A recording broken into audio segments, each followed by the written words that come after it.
Our guest today is a nurse practitioner that specializes in aesthetics. She's located in the Oregon area. Please help me to introduce Aesthetic NP, Michelle. Hi, my name is Michelle Elam. Nice, nice. I'm so glad to have you today, Michelle. I know our viewers are going to get a lot of great information from you. Awesome. I'm excited. Thank you for having me. No worries, no worries.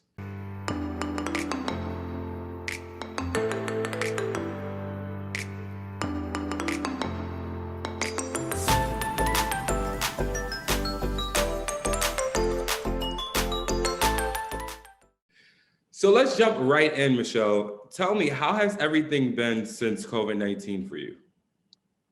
So I entered the aesthetics world kind of at a strange time. It was actually right kind of before COVID, about 6 months before it really hit. So I was just getting started with my business and not really sure what I was doing and learning the ropes of owning a business because I had never done that before. And so once I was kind of getting my feet in and trying to figure out what I was going to do with my long-term, as far as my career, whether I was going to stay in the hospital or I was going to pursue this full-time, which it started out just as kind of a side hustle and never meant to be anything more than that. Then COVID happened and I was kind of forced to shut down for a little bit. But what was weird was that when I was closed down for about a month, my list of people that wanted in exploded. It was, I was seeing maybe like 4 people a month prior to COVID, just like here and there once a week. And then people started messaging me. I started compiling a list. I wasn't even doing online booking at that time. And within about a month, I was closed down for a month, my list had grown multiple pages long of people who wanted services. And I just kept using that time when I was not working to post on social media and really use social media to my advantage because that's all I could do during that time. Plus I have little kids, so I was home a lot with them and just being in quarantine. So I kind of utilized that to my advantage. And before I knew it, I came back and it had exploded. And I was very busy for several months thereafter, and it never really seemed to slow down after that. So it kind of did this rebound effect that I don't think anyone in the aesthetics industry expected, but with the Zoom effect, which explains why people have been just staring at themselves all day long on their computer. They're noticing all these lines and, you know, getting really frustrated with their appearance. They have maybe a little more money because they're not spending on travel and that kind of thing. And so it did kind of explode the industry, in my opinion. Yes, yes. No, I definitely agree. Everybody's looking at their cell phone Zoom like, hey, I need to get this fixed now, or I need to do this. So it's definitely interesting. I wanted to dive into a couple of things you said. It's so interesting. I get a lot of questions from a lot of things you just said. So I want to talk about hospital versus aesthetics. Now, a lot of providers I speak to are working in the ER and they're doing it on the side. How did you, like, what was your, I guess, your opinion or your take on each one when you were in the hospital? Because you say you were just doing it on the side, so you didn't want to take it full time. What was your take on that? So I was doing it just for fun. I really wanted an outlet because I was pretty burnt out on nursing, hospital nursing. I had been in the hospital working for about 9 years as a floor nurse between multiple different units and multiple different hospital systems. And I was really just burnt out, and that was pre-COVID, so I wouldn't have lasted during COVID times. So hats off to those nurses that have been doing that for the last 2 years. But I was burnt out, and I was working in an environment that was pretty toxic as far as, I mean, we were just being yelled at on the daily, which most nurses are used to that, and thrown urinals of pee and cussed out, punched in the face. I mean, just all the things that comes along with working in like a big inner city hospital. So I wanted an out just to kind of have something to do. Also, I was going through a divorce, which was a really, really difficult time for me for those few years. So I wanted something to do to fill my time when I didn't have my daughters this couple days a week, because it was really hard for me to adjust to being alone. So I actually met my medical director in Mexico on a beach, mutual friend wedding. and we just hit it off, and she's amazing. She kind of pushed me to do it, and she said, I think you would be really great at this.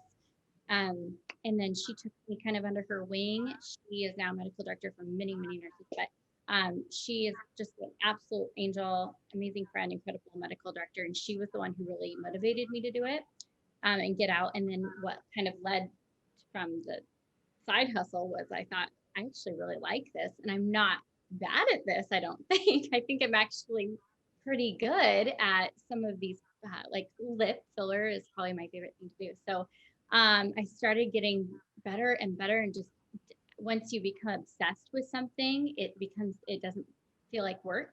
So all of a sudden I was doing this, not, I was obsessing over it 9 hours a day. I would be like, making my before and afters. And once, it just like one thing led to the next. And then all of a sudden I was thinking about quitting my full-time job as a nurse, and just pulled the trigger and did it, and just kind of jumped into it. Yeah.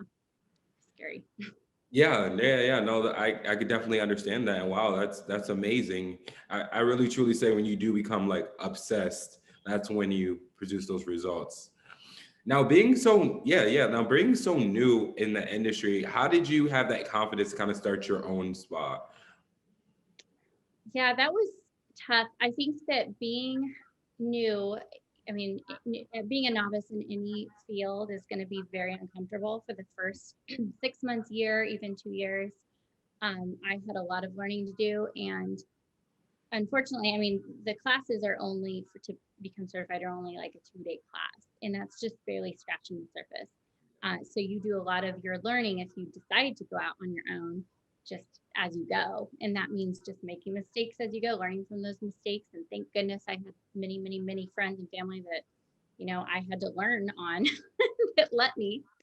But I learned a lot, and it kind of gave me the confidence to think long term. I would love a space where it's not just me, but it's other women, other nurses who want to all kind of work together, bounce ideas off of each other. But my med spa is not a traditional med spa. I'm not like the boss who employs nurses. They have their own individual LLCs, their own individual businesses. They work under me. I'm their medical director. I can send their patients, and just as Ilana did for me when I had my LLC under her. But they own their own businesses. They sublease from me, so they can work when they want. They do their own finances. Yeah, so it's great because I'm not micromanaging anything, and it's just a great system. We have a great group of girls here, and it kind of takes that stress away from having to worry about what they're doing, what their schedule is, who didn't show up, and that kind of thing. So that was my goal, was just to have a bunch of like-minded nurses who also were really passionate about aesthetics and helping people feel better about themselves, all just in one common space. But I didn't want to be their boss in a way. That's super cool. And you thought about this all by yourself? Yeah, I mean, I don't know. There's not too many other places there's a lot of systems that have the dynamics that we do, where there's a medical director and then there's nurses that work at different places. But I don't know of any really around here in the Portland area that is specifically a med spa that is tailored towards having these individual rooms where it's nurses that rent those rooms. So it's just kind of a unique. And then we have an advanced esthetician, Bailey. She's wonderful, and she does all the like laser, microneedling, chemical peels, things like that too, body contouring. So she's wonderful. So that having that piece too is just perfect because it kind of completes the package.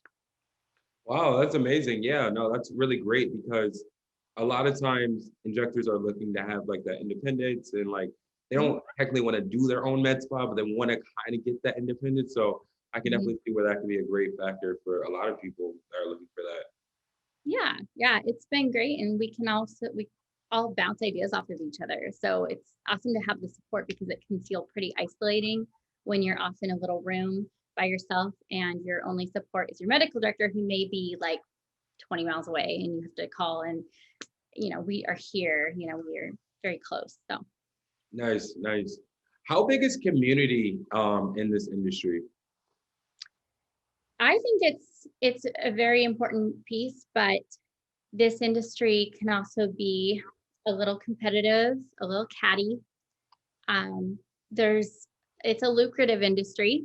So, and there's a lot of there's it's very passionate with people, and um, when you have kind of it kind of exploded in this area in the past 2 years, I'd say it's just one thing led to another, and people, nurses are getting the heck out of the hospital for good reason. I think they're burnt out, and so they're looking for another way to utilize their nursing degree.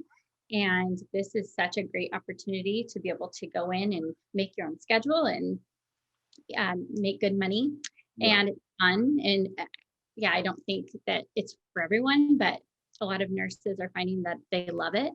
But it can also be, yeah, a little catty at times. So I think that it's important to have um, community over competition type of mindset. And like we reach out to other injectors, and we have a lot of Hylenex on hand. So we have little groups, community groups, where we say, if you have a VO or you're experiencing a complication, message us. We have plenty. Or we've given people talks if they needed talks and they were in a pinch and their talks did not arrive on time. We've given them talks. Or, we're at the spa and then someone ran out of something, needs filler, and they're like, oh my gosh, I have a patient coming in 20 minutes. You can just run in my room and grab one of my boxes. So we're very much about like community and supporting each other, and we all want to succeed. There's enough of the pie for all of us here. As some may not think so, but I feel like we just need to accept there's, like any other field, there are tons of hairstylists, tons of eyelash artists. There's we just have to accept that this is a growing industry. So. Yeah, definitely. So I wanted to talk a little bit about, I know you mentioned earlier about scheduling, and a lot of people that work in your spa, that's the reason they work there, because of the scheduling.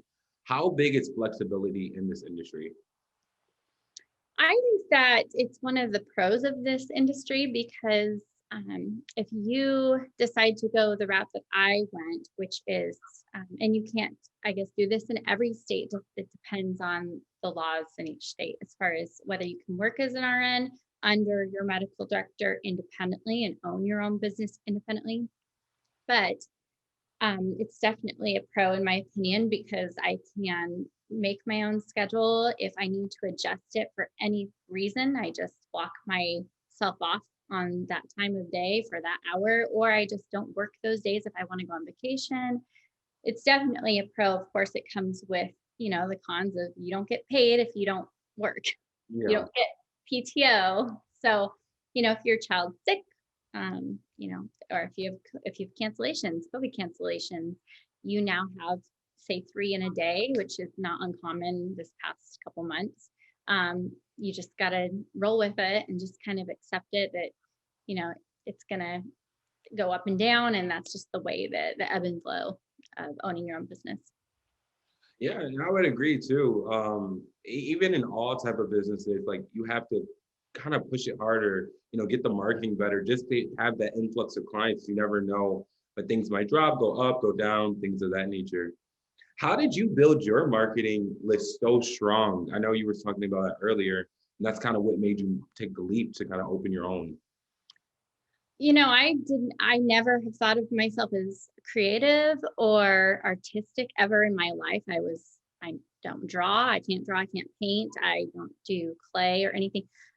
So finding that I was artistic with faces, so random. And I think I fell in love with it. And so it was easy for me to create the content, because I wanted to share what I knew, what I learned. And I thought, this is just so cool. Everyone should know this, that this is an option. You don't have to feel down about yourself. You can do this. You don't have to go get plastic surgery. You can get something that's much more affordable, and it's a, minimal downtime. You can come in and be out in a half hour or an hour. And I was just so excited to share like the before and afters. I think I really focused on making my work look visually appealing too, because that was such an important part of it. from what I learned, I just studied other injectors on Instagram and just studied how they were so successful and kind of modeled, not copied, but modeled what they were doing as far as they were sharing educational posts. And I did a lot of that in the beginning. I did a ton of like lives and I did a ton of giveaways. I give away so much product. I did tons and tons of work for very, very cheap. And a lot of people will say, don't do that. In the beginning, I think you do have to kind of, in order to get, a clientele built. Once you get a clientele built, those, patients, usually if they had a good experience, will spread the word and they'll tell 5 people and they'll tell 5 people. And then before you know, it's just kind of like an IRA, it's exploding and which is great. But the marketing for me, I just was myself on like Instagram. I wasn't trying to really be anyone else. I share a lot about my personal life too. And one of the big things which I think makes it unique is that I was going through this like divorce. And so it was this kind of like shift of, I decided to, start my own business, go back to school, get my NP. I was raising 2 small daughters, trying to learn how to co-parent, just like doing all of these things to where I wanted to show that my progress and my journey of going from being completely miserable 5 years ago, working 2 days a week, as a nurse, which sounds pretty cush, and having a 2 young daughters and being really sad and really depressed, to going through the divorce, learning how to co-parent and become really good friends with my ex-husband, and raise the girls while also being able to achieve my career goals, which was becoming a nurse practitioner and just running with this business and making it my own and kind of, going that route, being able to have both. So that was really cool. Wow, amazing, amazing. How did you, now that had to be a lot of stress that you experienced. What kind of coping mechanism can you suggest or you use or? Well, I mean, in the beginning, I wasn't coping well because it was just so much. I was trying to work full time and do this school, um, parent, obviously. That was like my main priority, but it was really hard. So I was staying up late. I wasn't sleeping much, which I wouldn't recommend. And I was just kind of burning the candle at both ends until I decided to just quit my full-time job as a nurse and just do this to support myself until I got through school. So once I did that, it took so much of the stress off. In the past year, I've developed a lot. I've always been fairly healthy, but working out really consistently, having a really solid morning routine of getting up earlier, getting my workout in, meditation. I've gone recently plant-based. I cut out alcohol completely. I've been experimenting with like gluten-free, dairy-free, I've been doing so many things to try to make, because I never really had time the last couple of years to focus on myself. I'm trying to make this year about really getting my mind, my body healthy to be able to kind of move along and expand my business even more. And I knew that I wasn't going to be able to do that if I wasn't fully healthy, physically, mentally. Wow, that's amazing. And that's true. I totally agree. The mind, the body, everything aligned. So one's out, the other one's out. Yes. How have you felt since then? Like how have you felt like, what has it done, I guess, since then? All those improvements, all those changes. Oh, since like all the health changes. Yeah.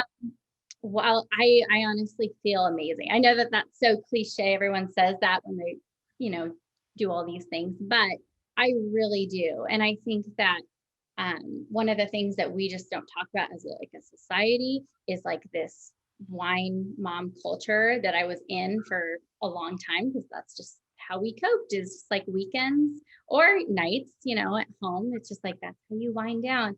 And it was just making me so tired and so unproductive. And I just used it as like my little crutch that I just like loved. And once I realized that it just wasn't serving me, and I didn't need it to have fun on the weekends, I could still just have fun and just bring my, my sparkling water or my Kenyu forks, whatever. It just, taking that piece has been like the biggest part, because I just feel so clear and like waking up, on the weekends and, not having like a headache from having a couple glasses of wine the night before. I am just so productive with my girls and my business, and everything has started to kind of just elevate to the next level in the last couple months. And I just feel overall good. I'm just, yeah, it's great. I'd recommend it to anyone else. Great, great. Yeah, because I know, like, especially like with you talking to clients, and I would assume I want to see how important that is to you, but especially with talking to clients, like what you eat, if I obviously affects your skin. So is that a big thing you preach to your clients?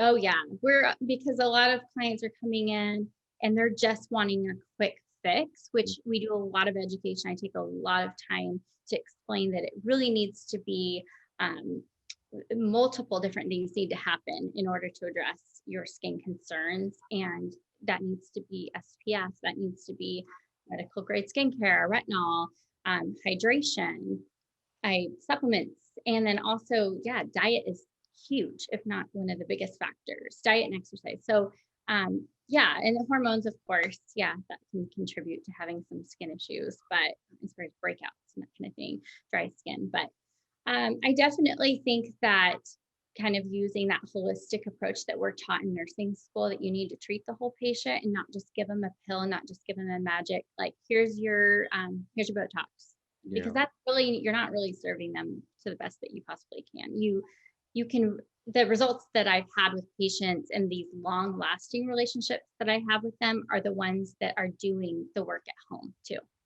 and they're doing their part. So Nice, nice. And that's great. I'm glad you say that because I totally believe that and I seen progress with that. So that's amazing. How has social media played a role in your career? I think social media is probably responsible for like 90% of my clientele. And I know that because I always ask someone when they come in where they heard about me. And it's almost always, oh, Instagram. Oh, Instagram. I came across your Instagram, or I saw your Instagram. I saw this post. I saw the lips you posted, or you did this giveaway, or you posted on, or someone else posted about you, or shared your story, or something like that. So I think that people who aren't utilizing Instagram, I feel like they're missing out on something that could be so crucial to their growth as an injector and as a business owner, because you are reaching so many people and it's free. I mean, you just can't, you can spend tens of thousands of dollars on marketing, on a marketing campaign, which I almost did and I didn't.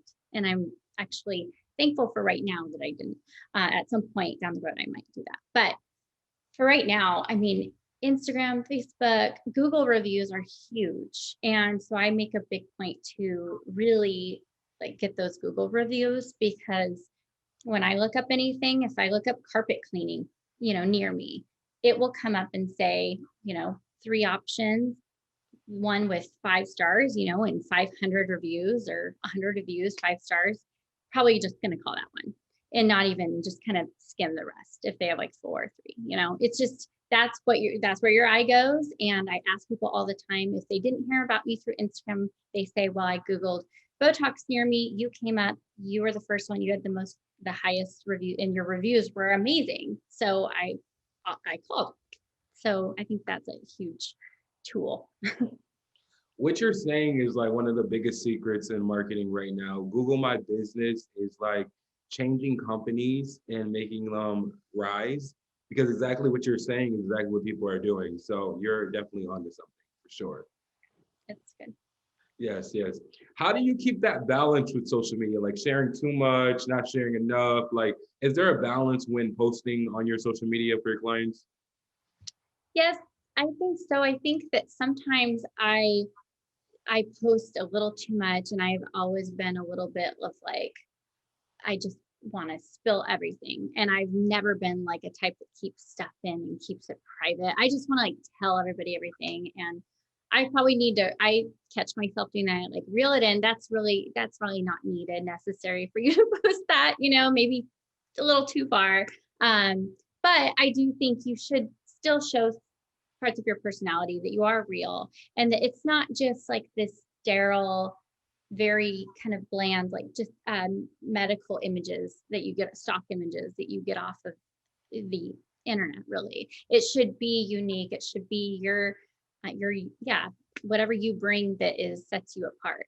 And whether that's, you're targeted as like education, that's your thing, or if you're a little spunkier, or yeah, whatever it is, I think that you should just go that route, kind of, but still maybe not censor it a lot, but if it's maybe a little bit controversial, I think that people do post. Obviously, it's the day of like everything is can be taken one way, it can be taken, incorrectly. And you don't, as a business owner, I feel like you do kind of need to be a little cautious when you're protecting your business, because you don't want to just sacrifice a huge part of your clientele if you're just speaking freely, which that's just my opinion.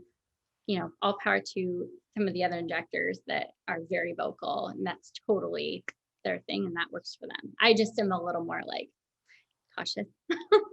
I agree. I can definitely agree with that. Is there anyone on social media that you would recommend for injectors to follow that are great, maybe with educational pieces or anything? So I follow many injectors, and they have provided me with so many pearls of wisdom, and I follow their videos. And so Julie Kaplan, Bass Kaplan, she's wonderful, and Jubilant Julie, and Lori Robertson, also fantastic resource. I've learned so much from her, and just even these short little bursts, these videos that she posts that are just great content. And as far as like what to have in your emergency kit, which not everybody would think of all of those things to put in. And so we've implemented that and added, made 2 emergency kits with those items and those protocols just right there ready to grab. Certain techniques, how to avoid some things happening as far as like asymmetrical smiles and ptosis. But NP Britt, and then probably Dr. Tim Pierce over in the UK. He has wonderful YouTube videos. His channel is amazing too. So Nice. I'm gonna drop all those below so everyone can go ahead and follow those people. I'm sure they'll have a lot of great tips and a lot of knowledge for you to gain. Awesome. yeah, thank you. Yeah, for sure, for sure. So can we talk about the Oregon market and how is aesthetics there? Because I'm based out of South Florida, so it's like the mega hub of aesthetics over here. But how is the Oregon market? So Oregon, yeah, it's a little unique because it's not Miami, it's not LA. It's the women and the men here, and everyone here wants to, for the most part, look a little bit more, have that natural look to them, where they don't. And I'm not speaking for all of my patients, because there's many patients that it varies on what they want. But for the majority of my clients, they kind of want this natural look. That there's a train. We're in downtown. But they want to preserve kind of their natural features. They want me to enhance their natural features. So that is what I also try to stick to as far as my look. Is I try to kind of just stay a little bit more natural and in enhancing their features. So that's kind of the mark is that. But there it goes, there's definitely injectors, and there's a whole clientele that likes that, more LA, Miami look, which is fine too. Yeah, So. yeah. Is there I've never been to Oregon before. What is like some things to do, or what are the hot things in Oregon by chance? Just so Well, so I was born and raised here. So yeah. I love Oregon. I've moved around a little bit to Georgia and St. Simon Island. I was there for a little bit, and Texas, and then came back. So I spent the majority of my life in Oregon, and it is beautiful. It's very green. It does rain quite a bit, but it's not too bad. It's usually cloudy and overcast. So we have the mountain, of course. That's like the main thing that people do in the winter. It's go to Mount Hood or go to Bachelor or wherever. Bend is a very hot spot. It's blowing up right now. The beach, the coast, all along the coast, a lot of beach towns. And then the rivers, a lot of people like to go out in the river and take their boats out during the summer. And yeah, Mount Lemmon Falls, that's a big one. But there's a lot to do here. Yeah, you get a little bit of everything. Nice, nice, nice. Now, what are some trends in the aesthetic industry that you're seeing now that you're like, this is like what I'm liking. This is what I suggest a lot to my patients. This is something that's nice and cool. So I think that with what I was talking about earlier about kind of preserving those natural features and enhancing them, I think that it's the mindset's changing a little bit from instead of like fill, fill, fill, fill to incorporating other services such as like Sculptra, a biostimulator that's going to stimulate your own collagen and and target the actual tissue instead of just plumping from deep down or just plumping with hyaluronic acid gel. It just looks long term, adding that in and incorporating it. It just looks more natural. It looks more like the person instead of when people can get a little too full and it can make their eyes seem really small and their cheeks seem really wide. And it can almost age the person if you look at some celebrities who look like they might have had many, many, many syringes of filler. Um, I think it's important to explain to patients the importance of kind of slowing the filler down, not it's okay to do. I think it looks amazing, but not stacking it syringe after syringe after syringe, year after year after year. So incorporating those other treatments. Nice, nice. And I think that's amazing because some people do look overfilled, and I hear a lot of providers using like PRF now. Uh, Yeah, and we do that too. Yeah, BRF is a great one. Yeah, that's awesome. yeah, yeah, yeah. So I was just like, I'm glad that the industry is moving towards that way. That's awesome. Yeah. It's Nice. Now, can we talk about continuous education? I know continuous education is big to stay on top and to stay in realm with the industry. What are your views on that and your importance of it?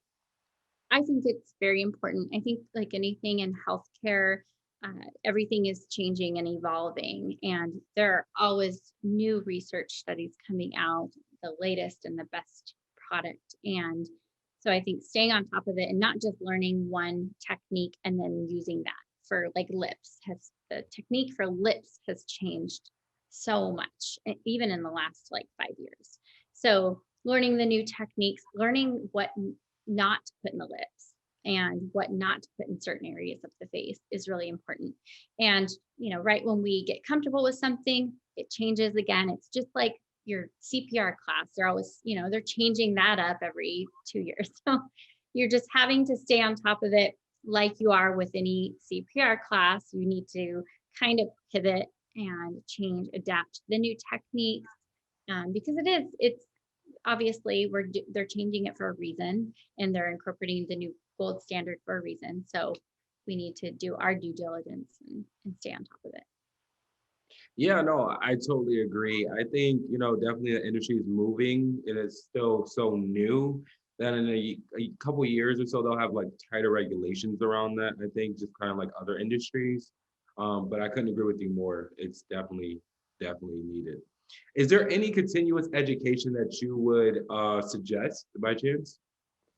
So we do a lot of trainings with the various companies that we purchase our product from. They will offer us trainings, which is awesome. They'll bring trainers in to our office and train us here the newer techniques and the newer products that we're buying. We are planning on going to Dr. Sirk's the AmSpa injection for anatomy course, which is like that entire weekend. I would love to attend Julie Bastlin's cadaver course at some point. Uh, but yeah, we're always doing like online courses as far as like palette resources is one.